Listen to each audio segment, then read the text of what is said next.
So in about February, the director of the Arboretum, Kathy Salisbury, approached a couple of the student gardeners and asked if we would be interested in putting together a flower show display this year. So that's how we got involved. Usually the junior landscape architecture majors have the flower show exhibit as their final project for a year-long course. So the title of our exhibit this year is Queer Roots to Nature, a Natural Timeline of LGBTQ Botany.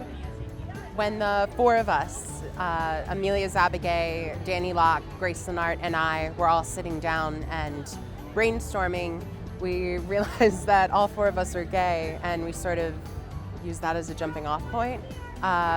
With the flower show being in June this year, it just seemed like everything lined up to have a sort of pride-themed exhibit.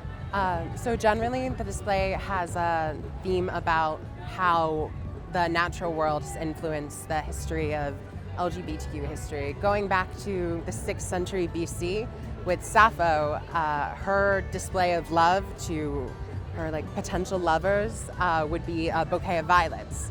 So all the way back in the 6th century BC, violets became sort of a symbol of gay culture. So we want to explore that and sort of discuss and celebrate how plants have played a large role throughout the entire history of the LGBTQ community. So our exhibit was kind of an odd shape. It is a little oblong and then it's cut off by the curve. So figuring out how to build within it was a real challenge because it's like a trapezoid that got hit on one side with a frying pan. It was really strange.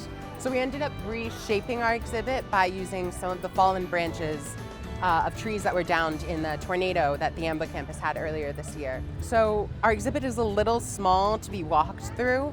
We originally wanted to have a space that viewers could walk through, but there were a lot of regulations about ADA compliance. You had to have a specific type of paver and gravel, and it's just a little small to have the correct size pathway with the correct size angle. So we opted to not have it be a walkthrough exhibit. I've been going to the flower show since I was 14 and I never thought I would have a chance to exhibit in it. So the way that this all came together is just really incredible. The four of us all worked really hard to get this to come together, and when we finished on Thursday, we all sort of were holding hands and crying a little bit because we did it. There are so many crazy obstacles in the way. We all really came together and pushed as hard as we could, and we got a good exhibit together. I think that's the most exciting part of all this for me. The writer's desk in the center is supposed to tie into the multiple quotes and artists that we've exhibited. We wanted to put a center on how plants have come up through different writings and paintings and portraits and plays throughout history. I've been going to the flower show for 8 years now. I think this is my 9th year, and I wanted to have a plant in it. So to be able to work together with some of my closest friends and put together this display was just incredible. Us all together, it was very independent. It was the four of us.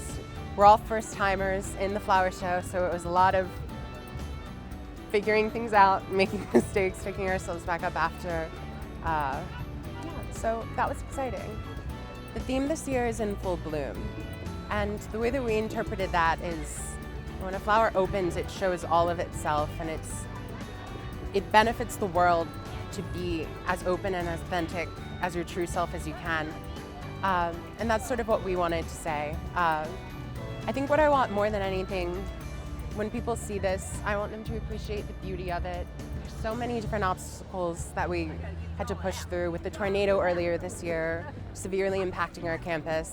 All of the wood in the exhibit is reclaimed from trees that were downed.